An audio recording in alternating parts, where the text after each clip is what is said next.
Right. ಈಗ ಮತ್ತೆ ನಮ್ಮ ಒಂದು ಕಾರ್ಯಕ್ರಮದಲ್ಲಿ ಗೆಸ್ಟ್ಗಳು ಕೂಡ ಜಾಯಿನ್ ಆಗ್ತಿದ್ದಾರೆ. ಸೊ ಅಕ್ಷಯ್ ಹಿರೇಮಠ್ ಅವರು ಈಗ ಜಾಯಿನ್ ಆಗಿದ್ದಾರೆ, ಪರ್ಫಾರ್ಮೆನ್ಸ್ ಅನಾಲಿಸ್ಟ್. ಇನ್ಫ್ಯಾಕ್ಟ್ ಹೇಳಬೇಕು ಅಂತಂದರೆ ಬಾಂಗ್ಲಾದೇಶದ ಪ್ರಸ್ತುತ ಕ್ರಿಕೆಟ್ ಟೀಮ್ ಏನಿದೆ ಅದರ ಪರ್ಫಾರ್ಮೆನ್ಸ್ ಅನಾಲಿಸಿಸ್ ಮಾಡುವಂಥ ಕೆಲಸವನ್ನು ಇವರು ಮಾಡ್ತಾರೆ. ಸರ್ ನಮಸ್ತೆ, ವೆಲ್ಕಮ್ ಟು ದ ಶೋ. ನಮಸ್ತೆ, ಥ್ಯಾಂಕ್ ಯು. ಹೇಗಿದ್ದೀರಾ? ನಾನು ತುಂಬ ಚೆನ್ನಾಗಿದ್ದೀನಿ ಸರ್. ಇನ್ಫ್ಯಾಕ್ಟ್ ತುಂಬ ಎಕ್ಸೈಟ್ಮೆಂಟಲ್ಲಿ ಕಾಯ್ತಾ ಇದ್ದೀವಿ ಆ ಫೈನಲ್ ಮ್ಯಾಚ್ ಯಾವಾಗ ಸ್ಟಾರ್ಟ್ ಆಗುತ್ತೆ ಅಂತ ಹೇಳಿ. ಸೊ ನೀವು ಆ್ಯಸ್ ಅ ಪರ್ಫಾರ್ಮೆನ್ಸ್ ಅನಾಲಿಸ್ಟ್ ನಮ್ಮ ಟೀಮ್ ಇಂಡಿಯಾದ ಕಳೆದ ಮ್ಯಾಚ್ಗಳ ಪರ್ಫಾರ್ಮೆನ್ಸನ್ನು ಯಾವ ರೀತಿಯಾಗಿ ಅನಲೈಸ್ ಮಾಡ್ತೀರಿ? ಅಂದರೆ ಎಲ್ಲಿ ಸ್ಟ್ರೆಂತ್ ಇದೆ, ಎಲ್ಲಿ ವೀಕ್ನೆಸ್ ಇದೆ, ಎಲ್ಲಿ ತಿದ್ಕೊಳ್ಬಹುದು? ಆ್ಯಕ್ಚುಲಿ ವರ್ಲ್ಡ್ ಕಪ್ ಸ್ಟಾರ್ಟ್ ಸ್ವಲ್ಪ ಸ್ಲೋ ಆಯ್ತು ಇಂಡಿಯಾದಾಗ ನೋಡಿದ್ರೆ, weaker teams against. But last 2-3 matches team ಸಖತ್ತಾಗಿ ಕಂಡು ಬರ್ತಾ ಇದೆ.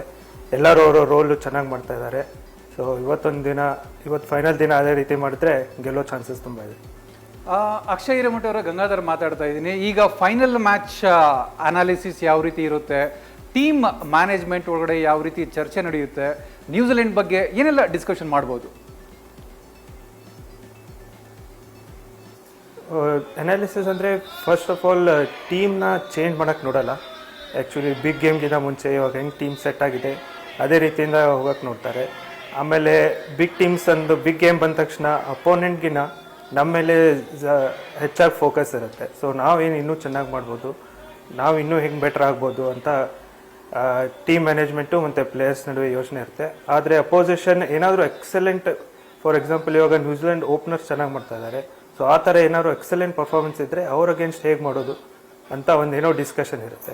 ಬಟ್ ಹೆಚ್ಚಾಗಿ ನಮ್ಮ ಮೇಲೆ ನಾವೇನು ಬೆಟರ್ ಮಾಡ್ಬೋದು, ನಾವು ಕಂಟ್ರೋಲ್ ಮಾಡೋ ಥಿಂಗ್ಸ್ ಹೆಂಗೆ ಕಂಟ್ರೋಲ್ ಮಾಡ್ಬೋದು ಅಂತಾನೆ ಹೆಚ್ಚಾಗಿ ಡಿಸ್ಕಷನ್ ಇರುತ್ತೆ. ಅಕ್ಷಯ್ ನೀವು ಈ ವರ್ಲ್ಡ್ ಕಪ್ ಎಲ್ಲ ಮ್ಯಾಚ್ಗಳು ನೋಡಿದ್ದೀರಾ ಅನ್ಕೊಂತೀನಿ.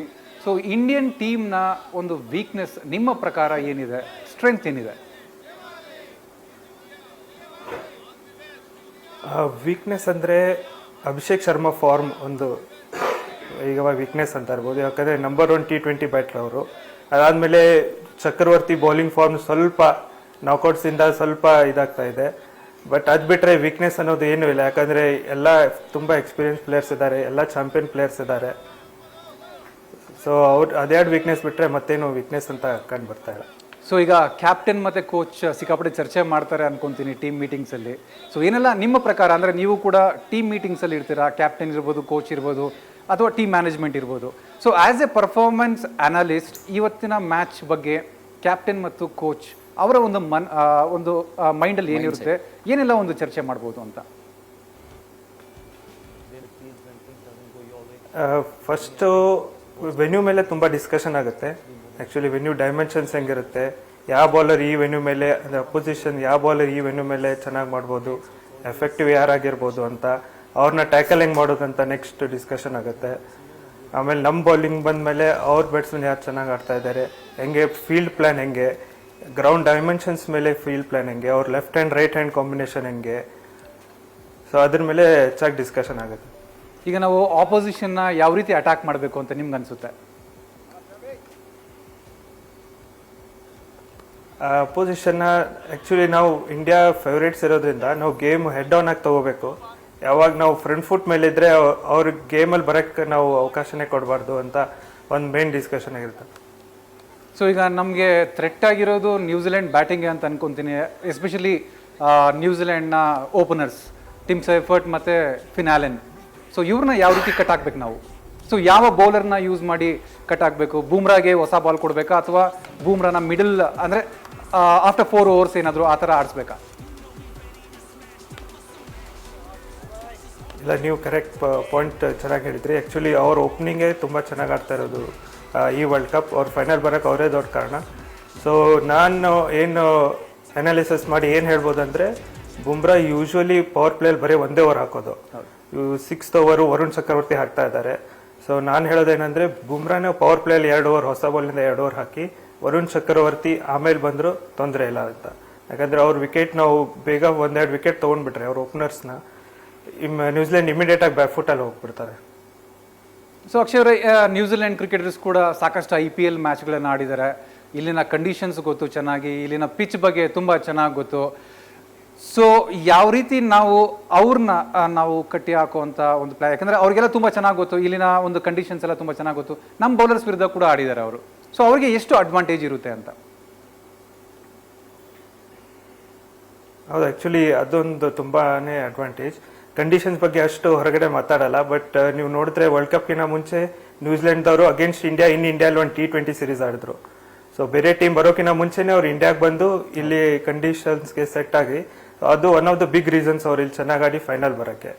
ಸೊ ಆ ಕಂಡೀಷನ್ಸ್ನ ಅವ್ರು ಯುಟಿಲೈಸ್ ಮಾಡ್ಕೊತಾರೆ. ಆಲ್ರೆಡಿ ಹೋಮ್ ಥರ ಅವ್ರು ಫೀಲ್ ಮಾಡ್ತಾ ಇರ್ತಾರೆ. ಆಮೇಲೆ ಪ್ರೆಷರ್ ಏನೂ ಇರಲ್ಲ ಅವ್ರ ಮೇಲೆ, ಯಾಕಂದ್ರೆ ಅವ್ರು ಅಂಡರ್ಡಾಗ್ಸ್ ಇರೋದ್ರಿಂದ ಅವ್ರ ಮೇಲೆ ಪ್ರೆಷರ್ ಏನೂ ಇರಲ್ಲ.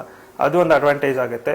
ಬಟ್ ನಾನು ಅವಾಗಲೇ ಹೇಳಿದಾಗ ಇಂಡಿಯನ್ ಟೀಮಲ್ಲಿ ಚಾಂಪಿಯನ್ಸ್ ಇದ್ದಾರೆ, ಎಲ್ಲ ಟ್ರೋಫಿ ಗೆದ್ದು ಗುರ್ತಿದೆ, ಪ್ರೆಷರ್ನ ನರ್ವ್ಸ್ನ ಹೆಂಗೆ ಹ್ಯಾಂಡಲ್ ಮಾಡೋದು ಅಂತ ಚೆನ್ನಾಗಿ ಗುರ್ತಿದೆ. So end of the day ಅದೇ ನಮಗೆ ಯೂಸ್ ಆಗೋದು ಅಂತ ಹೇಳ್ತೀನಿ. ರೈಟ್. ಈಗ ಅಕ್ಷಯ್ ಅವರೇ, ಈಗ ಇದು ಹೈ ವೋಲ್ಟೇಜ್ ಮ್ಯಾಚ್ ಇದು. ಸೊ ಯೂಶಲ್ ಆಗಿ ಹೈ ವೋಲ್ಟೇಜ್ ಮ್ಯಾಚ್ ಅಂತ ಬಂದಂಥ ಸಂದರ್ಭದಲ್ಲಿ ಆ ಪ್ಲೇಯರ್ಸ್ಗಳ ಮೈಂಡ್ ಸೆಟ್ ಕೂಡ ತುಂಬ ಪ್ರೆಷರಿಂದ ಕೂಡಿರುತ್ತೆ. ಇನ್ಫ್ಯಾಕ್ಟ್ ಇಡೀ ಟೀಮ್ನ ಎನ್ವೈರ್ಮೆಂಟ್ ಹಂಗಿರುತ್ತೆ, ಅದು ಸಪೋರ್ಟಿಂಗ್ ಸ್ಟಾಫ್ ಆಗಿರ್ಬೋದು, ಪ್ಲೇಯರ್ಸ್ ಆಗಿರ್ಬೋದು, ಈ ರೀತಿಯಾಗಿ. ಸೊ ಆ ಒಂದು ಮೈಂಡ್ ಸೆಟ್, ನೀವು ಕೂಡ ಅನೇಕ ಟೀಮ್ಗಳ ಜೊತೆ ಕೆಲಸ ಮಾಡಿದ್ದೀರಿ. ಇನ್ಫ್ಯಾಕ್ಟ್ ಬಾಂಗ್ಲಾದೇಶದ ಪ್ರಸ್ತುತ ಕ್ರಿಕೆಟ್ ಟೀಮ್ ಜೊತೆಗೆ ನೀವು ಕೆಲಸವನ್ನು ಮಾಡ್ತಾ ಇದ್ದೀರಿ.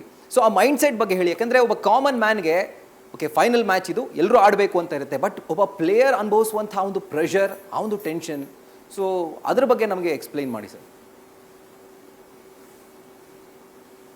ಹೌದು, ಮೆಂಟಲ್ ಸೈಡ್ ಆಫ್ ಥಿಂಗ್ಸ್ ತುಂಬಾನೇ ಇಂಪಾರ್ಟೆಂಟು. ತುಂಬಾ ಪ್ರೆಷರಲ್ಲಿ ಇರ್ತಾರೆ, ಎಸ್ಪೆಷಲಿ ದೊಡ್ಡ game.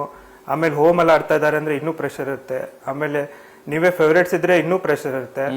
So usually discussion, team meeting ಅಲ್ಲಿ ಡಿಸ್ಕಷನ್ ಏನಾಗುತ್ತೆ ಅಂದ್ರೆ, ಇದು just as another game, another day ಆ ಥರ ಟ್ರೀಟ್ ಮಾಡಿ, ಫೈನಲ್ ಅಂತ ನೀವು ಆಡಬೇಡಿ, ಜಸ್ಟ್ ಅನದರ್ ಗೇಮ್ ಅಂತಾರ ಆ ಥರ ಟ್ರೀಟ್ ಮಾಡಿ ಅಂತ ಡಿಸ್ಕಷನ್ ಇರುತ್ತೆ. ಆ್ಯಂಡ್ ಪ್ಲೇಯರ್ಸ್ಗೆ ಫೈನಲ್ಗೆ ನಾವು ದಿನ ಮುಂಚೆ ಆಪ್ಷನಲ್ ಟ್ರೈನಿಂಗ್ ಇರುತ್ತೆ, ನೀವು ಬೇಕಾದರೆ ಬರ್ಬೋದು, ಇಲ್ಲಾಂದರೆ ನೀವು ರಿಲ್ಯಾಕ್ಸ್ ಮಾಡ್ಬೋದು ಅಂತ ಕೂಡ ಇರುತ್ತೆ. ಸೊ ಆ ಮೈಂಡ್ ಸೆಟ್ಟು ಅದು ಸ್ವಲ್ಪ ರಿಲ್ಯಾಕ್ಸ್ ಆಗಿ ಹೆಲ್ಪ್ ಮಾಡುತ್ತೆ.